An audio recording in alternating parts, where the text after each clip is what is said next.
दया धर्म वर धर्म है, अदया बालक अधर्म तरि प्रभु धर्म, समझाया धर्म धर्मनाथ को निदानम, स्वदेशी दृश्य धर्म मर्म को लहे सकु, मिटे मलिन मम कर्म। शांतिनाथ हो शांत कर, साता साता साता, केवल केवल ज्योति मिले, क्रांति मिटे सब द्वार। सकल ज्ञान से सकल हो, ज्ञान रहे जगदीश, विकल रहे जगदीश, विमल नमोनद शीश, विकल रहे जड़ देह से, विमल नमोनद शीश। ಹೀಗೆ ಆಚಾರ್ಯ ಭಗವಾನ್ ಶ್ರೀ ವಿದ್ಯಾಸಾಗರ ಮುನಿ ಮಹಾರಾಜರು ಬರೆದಂತಹ ಸ್ತುತಿ ಶತಕದ ಒಂದೊಂದು ಪದ್ಯಗಳನ್ನು ಲಘು ಸ್ವಯಂಭೂ ಸ್ತೋತ್ರದಂತೆ ನಾವು ಅಧ್ಯಯನ ಮಾಡ್ತಾ ಇದ್ದೇವೆ. ಸ್ವಲ್ಪ ಸ್ವಲ್ಪ ಹಿಂದೆ ಆಗಿ ಹೋದಂತಹ ತೀರ್ಥಂಕರರ ಬಗ್ಗೆ ಒಂದಿಷ್ಟು ತಿಳಿಯುವ ಪ್ರಯತ್ನವನ್ನು ಮಾಡಿದೆ. ಇವಾಗ ನಾವು ಶಾಂತಿ ಪ್ರಭುಗಳ ನಂತರ ಕುಂತುನಾಥ ಸ್ವಾಮಿಗಳ ಜನನ ಈ ಭಾರತ ವರ್ಷದಲ್ಲಿ ಆಗಿದೆ. ಅವರ ಸ್ಥಿತಿಯನ್ನ ಇಲ್ಲಿ ಆಚಾರ್ಯ ಭಗವಂತರು ಹೇಗೆ ಮಾಡಿದ್ದಾರೆ ಎನ್ನುವುದನ್ನು ನೋಡುವುದು. ಧ್ಯಾನ ಅಗ್ನಿಶೇ ನಷ್ಟ ಕರ್ ಪ್ರಥಮ ಪಾಪ ಕರಿತಾ, ಕುಂತುನಾಥ पुरुषार्थ से बने न अपने हाथ, ऐसे मुझ पे हो कृपा मन मन मुझ में आए, जिस विध फल में लवण है जल में घुल मिल जाए, जिस विध फल में लवण है जल में घुल मिल जाए। ध्यान अग्नि से नष्ट कर ಪ್ರಥಮ ಪಾಪ ಪರಿತಾಪ ಅಂತಂದ್ರೆ ಧ್ಯಾನ ಅಗ್ನಿಯಿಂದ ನಷ್ಟ ಮಾಡಿದರು. ಏನನ್ನ ನಷ್ಟ ಮಾಡಿದರು? ಪ್ರಥಮವಾಗಿ ಪಾಪವನ್ನ ನಷ್ಟ ಮಾಡಿದರು. ಪಾಪವನ್ನ ನಷ್ಟ ಮಾಡಿದ ಕಾರಣದಿಂದ ಅವರಿಗೆ ಪರಿತಾಪಗಳೆಲ್ಲ ನಷ್ಟವಾಗಿ ಹೋದವು. ಅಂತಂದ್ರೆ ಏನಿದ್ರ ಅರ್ಥ? ಧ್ಯಾನ ಅಗ್ನಿಸೆ, ಧ್ಯಾನ ಇದನ್ನ ಅಗ್ನಿಗೆ ಹೋಲಿಸಿದ್ದಾರೆ. ಹೇಗೆ ನಾವು ಸೇವಿಸುವಂತಹ ಆಹಾರ ಪಚನವಾಗಲಿಕ್ಕೆ ಅಗ್ನಿ ಬೇಕಾಗ್ತದೆ, ಜಠರಾಗ್ನಿ ಬೇಕಾಗ್ತದೆ. ಯಾವುದಾದರೂ ಒಂದು ವಸ್ತುವನ್ನ ಸುಟ್ಟು ಭಸ್ಮ ಮಾಡಬೇಕು ಅಂತಂದ್ರೆ ಅಗ್ನಿ ಬೇಕಾಗ್ತದೆ, ಬೆಂಕಿಯ ಅಗ್ನಿ ಬೇಕಾಗ್ತದೆ, ಜ್ವಾಲೆಯ ಅಗ್ನಿ ಬೇಕಾಗ್ತದೆ. ಹಾಗೆಯೇ ಕರ್ಮಗಳನ್ನ ಸುಟ್ಟು ಭಸ್ಮ ಮಾಡಲಿಕ್ಕೆ ಅಥವಾ ನಷ್ಟ ಮಾಡಲಿಕ್ಕೆ ಧ್ಯಾನರೂಪಿ ಅಗ್ನಿಯ ಅವಶ್ಯಕತೆ ಇದೆ. ಹಾಗಾಗಿ ಧ್ಯಾನಾಗ್ನಿಯಿಂದ ಏನನ್ನ ನಷ್ಟ ಮಾಡಿದ್ರು ಅಂತಂದ್ರೆ ಮೊದಲಿಗೆ ಪಾಪಗಳನ್ನೆಲ್ಲ ನಷ್ಟ ಮಾಡಿದರು. ಅಂತಂದ್ರೆ ಎಂಥವುಗಳನ್ನ ನಷ್ಟ ಮಾಡಿದ್ರು? ಯಾವುದನ್ನ ಧ್ಯಾನ ಅನ್ನಬೇಕು ಅಂತಂದ್ರೆ ಯಾವುದರಲ್ಲಿ ಮನಸ್ಸಿನ ಆಧಾರದಿಂದ ಆತ್ಮನ ಏಕಾಗ್ರತೆ ಏಕರೂಪವಾಗಿ ಹೋಗುವುದು, ಮನಸ್ಸಿನ ಅವಲಂಬನೆ ಏಕತಾನತೆಯನ್ನ ಪಡೆಯುವುದು, ಅಂತಹ ಸ್ಥಿತಿಯನ್ನ ಇಲ್ಲಿ ಧ್ಯಾನ ಅಂತ ಕರೆದಿದ್ದಾರೆ. ಒಟ್ಟು ಜೀವಿಗೆ ಆಗುವಂತಹ ಧ್ಯಾನಗಳು 4 ಇವೆ. ಆ 4ರಲ್ಲಿ ಒಂದು ಆರ್ಥ ಧ್ಯಾನ, ರೌದ್ರ ಧ್ಯಾನ, ಧರ್ಮ ಧ್ಯಾನ, ಶುಕ್ಲ ಧ್ಯಾನ. ಮೊದಲಿನ 2 ಧ್ಯಾನಗಳು ಸಂಸಾರವನ್ನ ವೃದ್ಧಿಸುವಂತಹ ಕಾರ್ಯವನ್ನ ಮಾಡ್ತವೆ.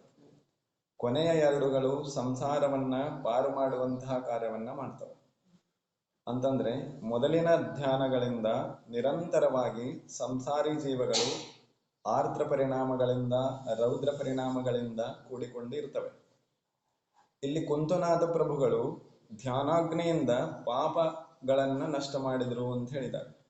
ಇಲ್ಲಿ ಪಾಪಗಳು ಅಂತಂದ್ರೆ ಯಾವ ಕರ್ಮಗಳ ಕಾರಣದಿಂದ ಪಾಪ ಉಂಟಾಗ್ತಾ ಇದೆ ಮತ್ತು ಪಾಪದಿಂದ ಯಾವ ಕರ್ಮಗಳು ಬಂಧ ಆಗ್ತಾ ಇವೆ, ಅಂತಹ ಕರ್ಮಗಳನ್ನ ಇಲ್ಲಿ ಪಾಪಗಳು ಅಂತ ಹೇಳಿದ್ದಾರೆ.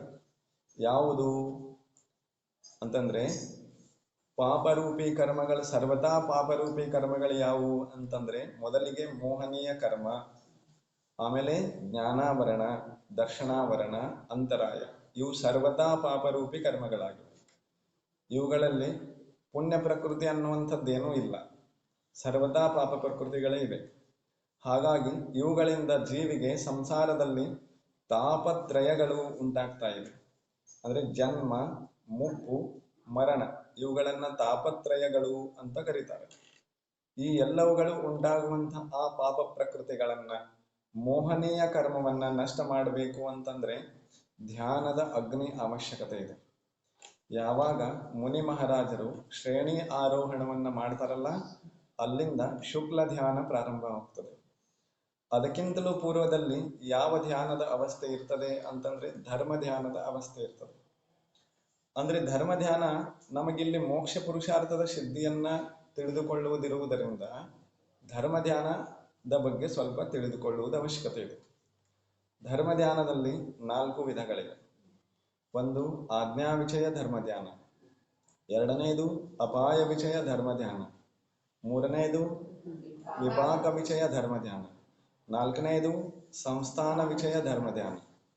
ಈ 4 ಧರ್ಮ ಧ್ಯಾನಗಳಿಂದಲೇ ನಮಗೆ ಉತ್ತರೋತ್ತರವಾಗಿ ಪಾಪ ಪ್ರಕೃತಿಗಳ ನಷ್ಟವಾಗ್ತಾ, ಪುಣ್ಯ ಪ್ರಕೃತಿಗಳ ಹೆಚ್ಚಾಗ್ತಾ ಶುದ್ಧೋಪಯೋಗದ ಕಡೆಗೆ ಅಥವಾ ಆತ್ಮನ ಶುದ್ಧ ನಿರಾಕುಲ ಸ್ಥಿತಿಯನ್ನ ತಲುಪಲಿಕ್ಕೆ ಸಾಧನಭೂತಗಳಾಗಿವೆ. ಇವು ಎಲ್ಲಿಂದ ಎಲ್ಲಿಯವರೆಗೆ ಇರ್ತವೆ ಅಂತಂದ್ರೆ 4ನೇ ಗುಣಸ್ಥಾನದಿಂದ 7ನೇ ಗುಣಸ್ಥಾನದವರೆಗೆ ಉತ್ತರೋತ್ತರ ವೃದ್ಧಿ ರೂಪದಿಂದ ಧರ್ಮಧ್ಯಾನ ಈ ಜೀವಿಗೆ ಆಗ್ತದೆ.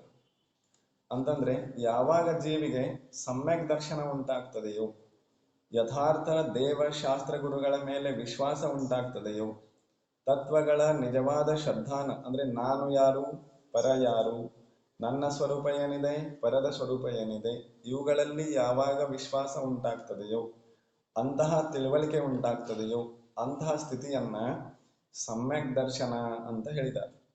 ಇದನ್ನ ಹೀಗೆ ಈ ವಿಶ್ವಾಸದಲ್ಲಿ ಏನು ಕಾರ್ಯ ಆಗ್ತದೆ ಅಂತಂದ್ರೆ ಯಥಾರ್ಥವಾದ ಅಂದ್ರೆ ನಿಜವಾದ ದೇವರು ಹೇಳಿರುವಂತಹ ತತ್ವಗಳೇ ಸರ್ವದಾ ಸತ್ಯ ಇವೆ ಅನ್ನುವಂತಹ ವಿಶ್ವಾಸ ದೃಢವಾಗ್ತದೆ. ಅವರು ಹೇಳಿದ ತತ್ವಗಳಲ್ಲಿ ವಿಶ್ವಾಸವನ್ನ ಗಟ್ಟಿ ಮಾಡಿಕೊಂಡಿರುವಂತಹ, ಅವರು ಹೇಳಿದ್ದೇ ಸತ್ಯ ಅನ್ನುವಂತಹ ವಿಶ್ವಾಸವನ್ನ ಇಲ್ಲಿ ಸಮ್ಯಕ್ ದರ್ಶನ ಅಥವಾ ಆಜ್ಞಾ ವಿಷಯ ಧರ್ಮ ಧ್ಯಾನ ಅಂತ ಹೇಳಿದ್ದಾರೆ. ಆಜ್ಞಾ ಅಂತಂದ್ರೆ ಆದೇಶ. ಯಾರ ಆದೇಶ? ನಿಜವಾದ ದೇವರ ಆದೇಶ. ಅವರು ಹೇಳಿದಂತಹ ವಿಷಯಗಳಲ್ಲಿ ಏನೂ ಸಂಶಯ ಇಲ್ಲ ಅನ್ನುವಂಥ ದೃಢ ವಿಶ್ವಾಸ, ಅವರ ಆದೇಶಾನುವರ್ತಿಯಾಗಿ ನಾನು ಮೋಕ್ಷ ಮಾರ್ಗವನ್ನ ಹೇಗೆ ನಡೆಯಬೇಕು ಅನ್ನುವಂತಹ ತಿಳುವಳಿಕೆ ಬರ್ತದೆಯಲ್ಲ, ಮತ್ತು ನನ್ನ ಕಲ್ಯಾಣ ಯಾವುದರಿಂದ ಆಗ್ತದೆ ಅದು ಅದರ ತಿಳುವಳಿಕೆ ಬರ್ತದೆ ಅಲ್ಲ, ಅದನ್ನ ಇಲ್ಲಿ ಆಜ್ಞಾ ವಿಷಯ ಅಂತ ಹೇಳಿದ್ದಾರೆ. ಒಟ್ಟಾರೆಯಾಗಿ ನಿಜವಾದ ದೇವ ಶಾಸ್ತ್ರ ಗುರುಗಳಲ್ಲಿ ವಿಶ್ವಾಸವನ್ನ ಹೊಂದುವಂತಹ ಸ್ಥಿತಿ, ಇದನ್ನ ಆಜ್ಞಾ ವಿಷಯ ಧರ್ಮ ಧ್ಯಾನ ಅಂತ ಹೇಳಿದ್ದಾರೆ. ಇದು 4ನೇ ಗುಣಸ್ಥಾನದಿಂದ 7ನೇ ಗುಣಸ್ಥಾನದವರೆಗೆ ಇರ್ತದೆ. ಎಲ್ಲಿಂದ ಎಲ್ಲಿವರೆಗೆ? 4ನೇ ಗುಣಸ್ಥಾನದಿಂದ 7ನೇ ಗುಣಸ್ಥಾನದವರೆಗೆ ಇರ್ತದೆ. ಆಮೇಲೆ 2ನೇದಾಗಿ ಅಪಾಯ ವಿಷಯ ಧರ್ಮ ಧ್ಯಾನ ಇದೆ. ಅಪಾಯ ವಿಷಯ ಅಂತಂದ್ರೆ ಯಾವ ತತ್ವಗಳಲ್ಲಿ, ಯಾವ ಹಿತವಾದ ಉಪದೇಶದಲ್ಲಿ ನನಗೆ ರುಚಿ ಉಂಟಾಗಿದೆಯೋ, ಯಾವುದರಿಂದ ನನ್ನ ಕಲ್ಯಾಣ ಉಂಟಾಗ್ತದೆಯೋ ಅಂತಹ ಮಾರ್ಗ, ಅಂತಹ ತತ್ವಗಳು, ಅಂತಹ ದೇವರು, ಅಂತಹ ಶಾಸ್ತ್ರ, ಅಂತಹ ಗುರುಗಳು ಎಲ್ಲಾ ಜೀವರಿಗೂ ಉಪಲಬ್ಧಿಯಾಗಲಿ, ಎಲ್ಲಾ ಜೀವರದು ಹಿತ ಆಗಲಿ ಅನ್ನುವಂತಹ ಅವುಗಳ ಸಂಸಾರಿ ದುಃಖವನ್ನ ದೂರ ಮಾಡುವಂತಹ ಚಿಂತನೆ ಕಾರ್ಯಗಳಾಗ್ತಾವಲ್ಲ, ಅದನ್ನ ಅಪಾಯ ವಿಷಯ ಧರ್ಮ ಧ್ಯಾನ ಅಂತ ಹೇಳಿದ್ದಾರೆ. ಇದು ಕೂಡ 4ನೇ ಗುಣಸ್ಥಾನದಿಂದ 7ನೇ ಗುಣಸ್ಥಾನದವರೆಗೆ ಆಗ್ತದೆ. ಅರ್ಥ ಆಯ್ತು? ಆಮೇಲೆ ಈ 2ರ ವಿಷಯದಲ್ಲಿ ಸ್ವಲ್ಪ ನಾವು ಒಂದು ವಿಷಯ ಮಹತ್ವದಾದದ್ದನ್ನ ತಿಳ್ಕೋಬೇಕಾಗಿದೆ. ಮನುಷ್ಯಗತಿಯಲ್ಲಿ 4ನೇ ಗುಣಸ್ಥಾನ ಇದೆ ಅಂತಂದ್ರೆ ಇವೆರಡೂ ಇರಲೇಬೇಕಾಗ್ತದೆ. ತಿರ್ಯಾಂಚಗತಿನಲ್ಲೂ ಇರಬೇಕಾಗ್ತದೆ, ಆಮೇಲೆ ದೇವಗತಿಯಲ್ಲೂ ಇರಬೇಕಾಗ್ತದೆ. ಇನ್ನು ನರಕಗತಿಯಲ್ಲಿ ಕೇವಲ ಒಂದೇ ಇರ್ತದೆ. ಅಲ್ಲಿ ಅಪಾಯ ವಿಷಯ ಧರ್ಮ ಧ್ಯಾನ ಇರುವುದಿಲ್ಲ. ಯಾಕೆಂತಂದ್ರೆ ಇನ್ನೊಂದು ನಾರಕಿಗೆ ಕಷ್ಟ ಕೊಡದಿರುವಂತಹ ಸ್ಥಿತಿ ಉಂಟಾಗುವುದೇ ಇಲ್ಲ. ನಿರಂತರವಾಗಿ ಅಲ್ಲಿ ಆಕ್ರೋಶಗಳು, ವೈರಭಾವ ನಿರಂತರ ಆ ಕರ್ಮದ ಉದಯದಿಂದ ನಡೀತಾ ಇರುವುದರಿಂದ ಅಲ್ಲಿ ಅಶುಭದ ಉದಯದಿಂದ ಅಶುಭದ ಕಾರ್ಯ ಮಾಡುವುದನ್ನ ತಡಿಲಿಕ್ಕೆ ಸಾಧ್ಯ ಇಲ್ಲ. ಇನ್ನೊಂದು ಜೀವಿಯನ್ನ ಹಿಂಸಿಸದೆ ಬದುಕಲಿಕ್ಕೆ ಅಲ್ಲಿ ಸಾಧ್ಯ ಇಲ್ಲ. ಹಾಗಾಗಿ ನರಕದಲ್ಲಿ ಸಮ್ಯಕ್ ದರ್ಶನ ಇದೆ ಅಂತಂದ್ರೆ ಕೇವಲ ಆಜ್ಞಾ ವಿಷಯ ಧರ್ಮ ಧ್ಯಾನ ಇದೆ. ಅರ್ಥ ಆಯ್ತು? ಹಾಗಾಗಿ ಇದು 4ನೇ ಗುಣಸ್ಥಾನದ ವಿಷಯ ಇಷ್ಟಿದೆ. ಆಮೇಲೆ ಮುಂದೆ ವಿಪಾಕ ವಿಷಯ ಧರ್ಮ ಧ್ಯಾನ ಬರ್ತದೆ. ವಿಪಾಕ ವಿಷಯ ಅಂತಂದ್ರೆ ಏನು? ವಿಪಾಕ ಅಂದ್ರೆ ಫಲ ಕೊಡುವಂತಹ ಸಾಮರ್ಥ್ಯ ಅಥವಾ ಫಲ ಕೊಡುವಂಥದ್ದು ಯಾವುದು? ಕರ್ಮಗಳ ಫಲ ಕೊಡುವಿಕೆಯನ್ನ ವಿಪಾಕ ಅಂತ ಕರೀತಾರೆ.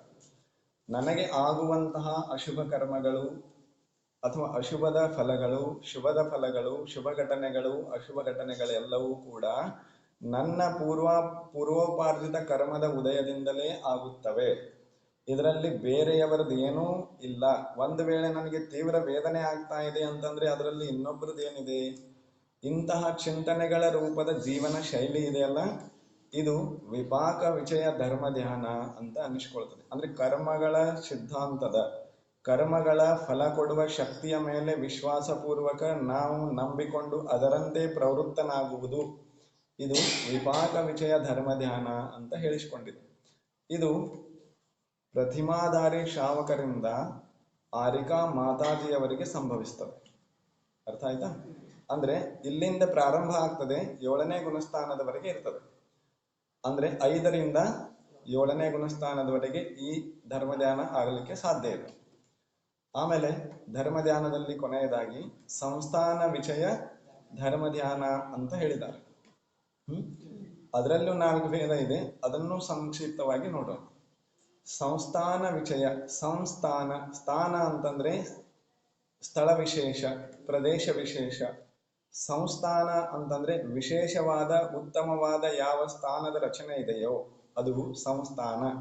ಸಂಸ್ಥಾನ ವಿಷಯ, ಆ ಸಂಸ್ಥಾನಕ್ಕೆ ಸಂಬಂಧಿಸಿದಂತಹ ಯಾವ ಧರ್ಮ ಧ್ಯಾನವಿದೆಯೋ ಅದನ್ನ ಸಂಸ್ಥಾನ ವಿಷಯ ಧರ್ಮ ಧ್ಯಾನ ಅಂತ ಕರೆದಿದ್ದಾರೆ.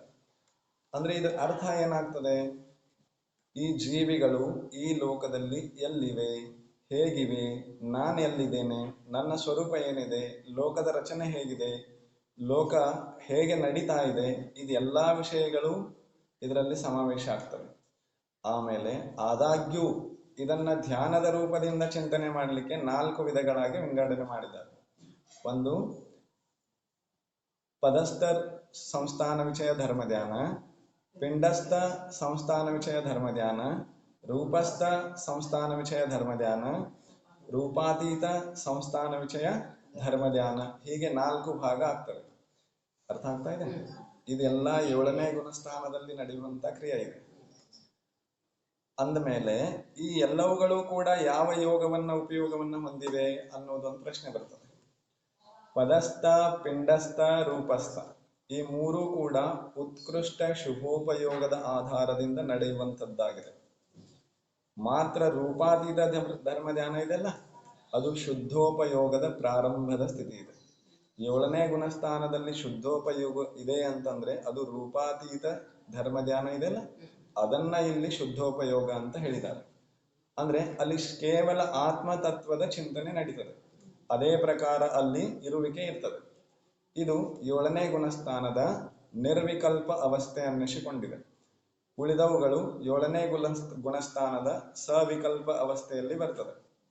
ಆಮೇಲೆ 7ನೇ ಗುಣಸ್ಥಾನ ನಿತ್ಯ ಸಮಿತಿ ಗುಪ್ತಿಗಳ ಪಾಲನೆಯಲ್ಲೂ ಕೂಡ 7ನೇ ಗುಣಸ್ಥಾನ ಇರ್ತದೆ. ಹೀಗೆ 7ನೇ ಗುಣಸ್ಥಾನದ ಹಲವಾರು ವಿಶೇಷತೆಗಳನ್ನು ನಾವು ನೋಡಬಹುದಾಗಿದೆ. ಇಷ್ಟು ಇದು ಧರ್ಮ ಧ್ಯಾನದ ವಿಷಯ ಆಯಿತು. ಇವುಗಳ ಆಧಾರದಿಂದಲೂ ಅಸಂಖ್ಯಾತ ಗುಣಿ ಪ್ರತಿ ಸಮಯದಲ್ಲಿ ಈ ಜೀವ ಕರ್ಮಗಳನ್ನ ನಷ್ಟ ಮಾಡ್ತಾನೆ ಇರ್ತದೆ. ಇದರ ಬಲದಿಂದ ಯಾವಾಗ ಉತ್ತಮ ಸಂಹನನದಾರಿ ಮುನಿಗಳು ಅಂದರೆ 1ನೇ 2ನೇ 3ನೇ ವಜ್ರ ಋಷಭ ನಾರಾಚ, ವಜ್ರ ನಾರಾಚ, ನಾರಾಚ ಈ ಸಂಹನನಗಳನ್ನ ಉತ್ತಮ ಸಂಹನನಗಳು ಅಂತ ಹೇಳಿದ್ದಾರೆ. ಈ ಜೀವರುಗಳು ಮುಂದಿನ ಯಾವ ಗುಣಸ್ಥಾನಗಳನ್ನ ಪಡಿಬೇಕಲ್ಲ, ಅದು ಇಂತಹ ಶರೀರಧಾರಿ ಜೀವಗಳಿಗೆ ಮಾತ್ರ ಸಿದ್ಧಿ ಆಗ್ತದೆ. ಅಂದ್ರೆ ಕೊನೆಯ ಸಂಹನನಗಳುಳ್ಳಂತಹ ಜೀವರುಗಳಿಗೆ 8ನೇಯದಿಂದ ಮೊದಲಾದ ಮುಂದಿನ ಗುಣಸ್ಥಾನಗಳು ಪ್ರಾಪ್ತಿಯಾಗುವುದಿಲ್ಲ. ಯಾಕೆ ಪ್ರಾಪ್ತಿಯಾಗುವುದಿಲ್ಲ ಅಂತಂದ್ರೆ ಅವರ ಸಾಮರ್ಥ್ಯ ಅಷ್ಟು ಹೆಚ್ಚಿಗೆ ಇರುವುದಿಲ್ಲ. ಯಾಕೆಂತಂದ್ರೆ ಹೇಗೆ ಒಂದು ವಿದ್ಯುತ್ ಪ್ರವಾಹವನ್ನ ಹರಿಸಲಿಕ್ಕೆ ಉತ್ತಮವಾದ ತಂತಿಯ ವ್ಯವಸ್ಥೆ ಬೇಕಾಗ್ತದೆ. ಸಾಧಾರಣವಾದ ಜಂಗು ಹಿಡಿದಂತಹ ತಂತಿಗಳಿಂದ ಹೈ ಲೆವೆಲ್ ಕರೆಂಟ್ ಪಾಸ್ ಮಾಡಬೇಕು ಅಂದ್ರೆ ತಂತಿ ಸುಟ್ಟು ಹೋಗ್ತದೆ. ಹಾಗೇನೆ ಈ ಶುಕ್ಲ ಧ್ಯಾನಾಗ್ನಿಯನ್ನ ಸಹಿಸಬೇಕು, ಸಿದ್ಧಿ ಮಾಡಿಕೊಳ್ಳಬೇಕು ಅಂತಂದ್ರೆ ಶರೀರದ ಸಾಮರ್ಥ್ಯ ಕೂಡ ಉತ್ತಮವಾಗಿರ್ಬೇಕಾಗ್ತದೆ. ಹಾಗಾಗಿ ಈ ಉತ್ತಮ ಶುಕ್ಲ ಧ್ಯಾನವನ್ನ ಸಾಧಿಸುವಂಥವರು ಉತ್ತಮ ಸಂವಹನದಾರಿಗಳಾಗಿರ್ತಾರೆ. ಇನ್ನು ತೀರ್ಥಂಕರ ಪರಮದೇವರಂತೂ ವಜ್ರಋಷಭನಾರಾಜ ಸಂವಹನದಾರಿಗಳಾಗಿರ್ತಾರೆ. ಅದೇ ಭಾವದಿಂದ ಮುಕ್ತಿಯನ್ನು ಪಡೆಯುವವರೆಲ್ಲರೂ ಕೂಡ ವಜ್ರಋಷಭನಾರಾಜ ಸಂವಹನದಾರಿಗಳಾಗಿರ್ತಾರೆ. ಇಲ್ಲಿ ಹೇಳಿದಂತಹ ಧ್ಯಾನಾಗ್ನಿ ಇದೆಯಲ್ಲ, ಅದು ಇಲ್ಲಿಂದ ಪ್ರಾರಂಭ ಆಗ್ತದೆ. ಶುಕ್ಲ ಧ್ಯಾನದಲ್ಲಿಯೂ ಕೂಡ 4 ವೇದಗಳು ಬರ್ತವೆ. ಏನ್ ಬರ್ತವೆ? 4 ವೇದಗಳು ಬರ್ತವೆ. ಒಂದನೇದು ಪೃಥಕ್ತ್ವ ವಿತರ್ಕ ಶುಕ್ಲ ಧ್ಯಾನ, ಎರಡನೇದು ಏಕತ್ವ ವಿತರ್ಕ ಶುಕ್ಲ ಧ್ಯಾನ, ಮೂರನೇದು ಸೂಕ್ಷ್ಮ ಕ್ರಿಯಾ ಅಪ್ರತಿಪಾತಿ, ನಾಲ್ಕನೇದು ವಿಪರೀತ ಕ್ರಿಯಾ ನಿವರ್ತನೆ. ಹೀಗೆ 4 ಪ್ರಕಾರದ ವಿಷಯಗಳು ಇಲ್ಲಿ ಬರ್ತದೆ. ಅದೆಲ್ಲ ವಿಸ್ತಾರ ದೊಡ್ಡದಿದೆ. ಇಲ್ಲಿ ನಮಗೆ ಏನು ಬೇಕು ಅಂತಂದ್ರೆ ಧ್ಯಾನ ಅಗ್ನಿ, ಯಾವ ಧ್ಯಾನದಿಂದ ಪಾಪಗಳನ್ನ ನಷ್ಟ ಮಾಡಿದ್ರು ಅದು ಬೇಕಾಗಿದೆ. ಒಂದನೇ ಶುಕ್ಲ ಧ್ಯಾನ ಪೃಥಕ್ತ್ವ ವಿತರ್ಕ ವಿಚಾರ ಶುಕ್ಲ ಧ್ಯಾನ ಅಂತಂದ್ರೆ ಇಲ್ಲಿ ಮನ ವಚನ ಕಾಯಗಳ ಹಲನ್ ಚಲನ್ ಆಗ್ತಿರ್ತದೆ. ಅಂತಂದ್ರೆ ಯೋಗಗಳ ಪರಿವರ್ತನೆ ಆಗ್ತಾ ಇರ್ತದೆ.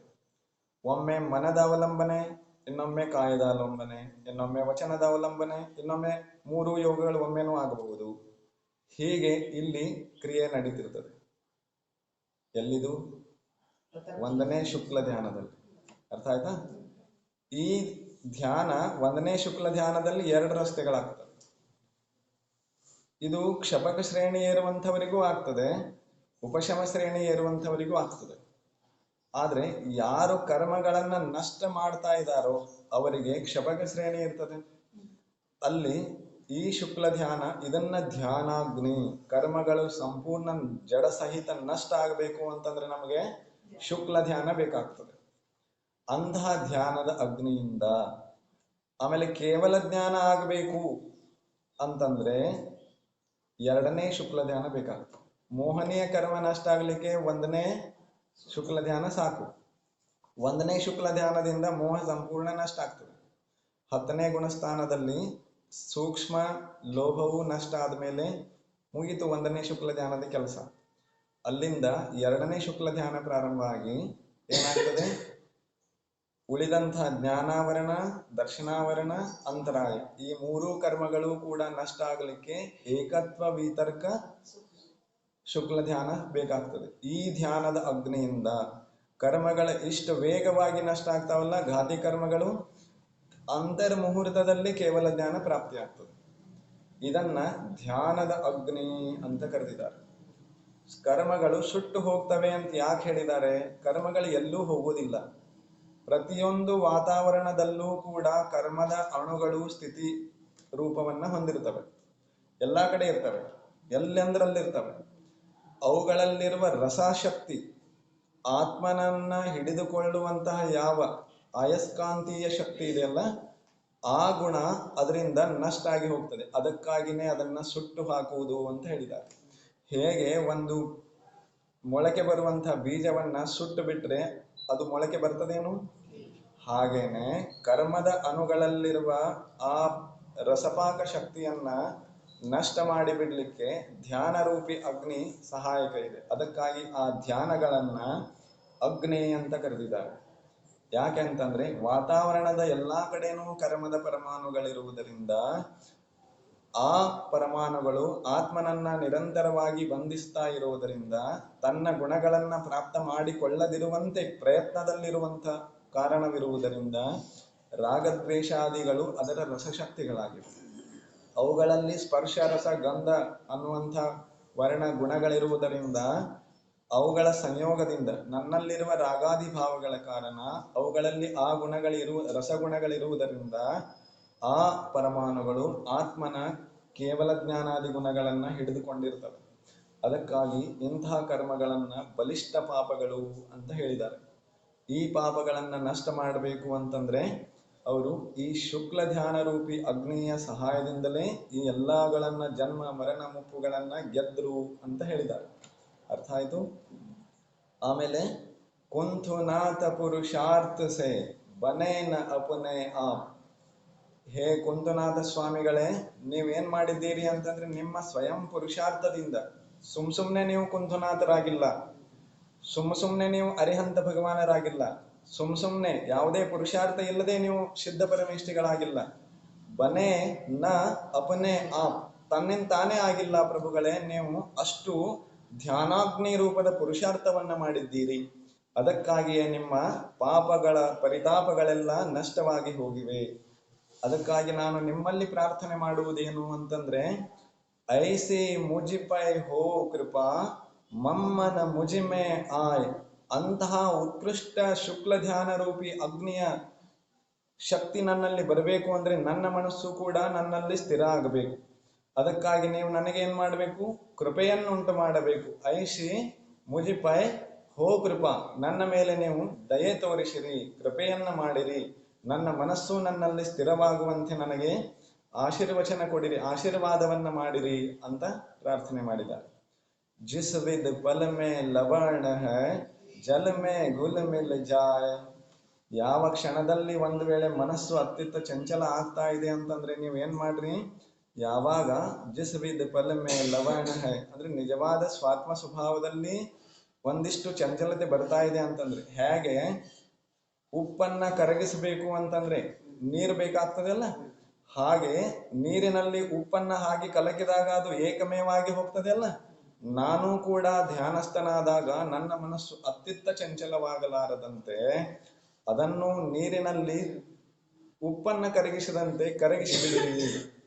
ಅಂದ್ರೆ ನನ್ನ ಮನಸ್ಸು ಅತ್ತಿತ್ತ ಓಡಾಡುವುದನ್ನ ನಿಲ್ಲಿಸಿ ಆತ್ಮ ಅನ್ನುವಂಥ ಜಲರಾಶಿಯಲ್ಲಿ ಮುಳುಗಿಸಿ ಬಿಡಿರಿ ಅನ್ನುವಂಥ ಭಾವವನ್ನ ಇಲ್ಲಿ ವ್ಯಕ್ತ ಮಾಡಿದ್ದಾರೆ. ಅರ್ಥ ಆಯ್ತು. ಇಷ್ಟು ಆಚಾರ್ಯ ಭಗವಂತರು ಅವರನ್ನ ಗುಣಗಾನ ಮಾಡಿದ್ದಾರೆ. ಇನ್ನು ಇವರು ಯಾವ ಕಾಲದಲ್ಲಿದ್ರು ಅಂದ್ರೆ, ಇವರ ತಂದೆ ತಾಯಿ ಯಾರು ಅಂತಂದ್ರೆ, ಇವರ ಆಯುಷ್ಯ ಎಷ್ಟಿತ್ತು, ಇವರು ಯಾವ ಕಾಲದಲ್ಲಿದ್ದರು ಅಂತಂದ್ರೆ ಶಾಂತಿನಾಥ ಪ್ರಭುಗಳ ನಂತರ ಅದೆಷ್ಟೋ ಕಾಲು ಪಲ್ಯದ ಭಾಗ ಆದ ನಂತರ, ಈ ಅವಸರ್ಪಣೆಯ ಸ್ಥಿತಿ ಮುಗಿದ ನಂತರ ಕುಂತುನಾಥ ಪ್ರಭುಗಳ ಜನ್ಮ ಈ ಭಾರತದಲ್ಲಿ ಆಗ್ತದೆ. ಅವರ ತಂದೆ ಹೆಸರೇನಿತ್ತು? ಶೂರಸೇನ. ತಾಯಿಯ ಹೆಸರು ಶ್ರೀಕಾಂತ. ತಂದೆ ಹೆಸರು ಶೂರಸೇನ ಹೇಳು. ತಂದೆ ಹೆಸರು ಶೂರಸೇನ, ತಾಯಿಯ ಹೆಸರು ಶ್ರೀಕಾಂತ. ಇವರ ಆಯುಷ್ಯ ಎಷ್ಟಿತ್ತು? 95,000 ವರ್ಷ. ಇವರ ಎತ್ತರ 35 ಧನುಷ್ಯ. ಆಮೇಲೆ ನಕ್ಷತ್ರ ಕೃತಿಕಾ ನಕ್ಷತ್ರ. ಅದೆಲ್ಲ ನನಗೆ ಗೊತ್ತಿಲ್ಲ, ನೀವು ಅಭ್ಯಾಸ ಮಾಡಿ. ಆಮೇಲೆ ಅವರ ಶರೀರದ ವರ್ಣ ಬಂಗಾರದ ವರ್ಣ ಇತ್ತು. ಆಮೇಲೆ ಅವರ ಗಣಧರರು ಎಷ್ಟಿದ್ರು? 35 ಜನ ಇದ್ರು ಇದ್ರಲ್ಲ. ಆಮೇಲೆ ಅವರ ಮುಖ್ಯ ಗಣಧರರ ಹೆಸರೇನು? ಸ್ವಯಂಭೂ. ಯಾರು? ಸ್ವಯಂಭೂ. ಆಮೇಲೆ ಅವರ ಜನ್ಮಸ್ಥಾನ ಹಸ್ತಿನಾಪುರ, ನಿರ್ವಾಣ ಸ್ಥಾನ ಸಮೇಧ ಶಿಖರ. ಇಷ್ಟು ಅವರ ಒಂದಿಷ್ಟು ಸಂಕ್ಷಿಪ್ತ ಪರಿಚಯ. ಇಷ್ಟು ಅವರದ ಒಂದಿಷ್ಟು ಸಂಕ್ಷಿಪ್ತ ಪರಿಚಯ ಸಿಗ್ತದೆ. ಇನ್ನೂ ಹೆಚ್ಚಿನ ವಿಷಯಗಳು ಮಹಾಪುರಾಣಾದಿ ದೊಡ್ಡ ದೊಡ್ಡ ಗ್ರಂಥಗಳಲ್ಲಿದೆ. ಬಯ್ಯಾಜಿಯವರು ಹೇಳಿದಂತೆ ಜೈನ ತತ್ವ ವಿದ್ಯಾದಲ್ಲಿಯೂ ಕೂಡ ಅದ ಹಿಂದೆ ಎಲ್ಲ ಕೋಷ್ಟ ಕೊಟ್ಟಿದ್ದಾರೆ, ಅದರಲ್ಲೂ ನೋಡ್ಕೋಬಹುದು. ಸಾಕಲ್ಲ. प्रभु देव तुम्हारे पवित्र मुख से निष्ठ जो शीतल वाणी, जग जन मन के मन को धोती, अतः कहाती जिनवाणी। जयवंतो मां जग में तब तक, जब तक सूरज चांद रहे, शीशण वाते अब तक हम विषयांत रहे, अब हम ना विषयांत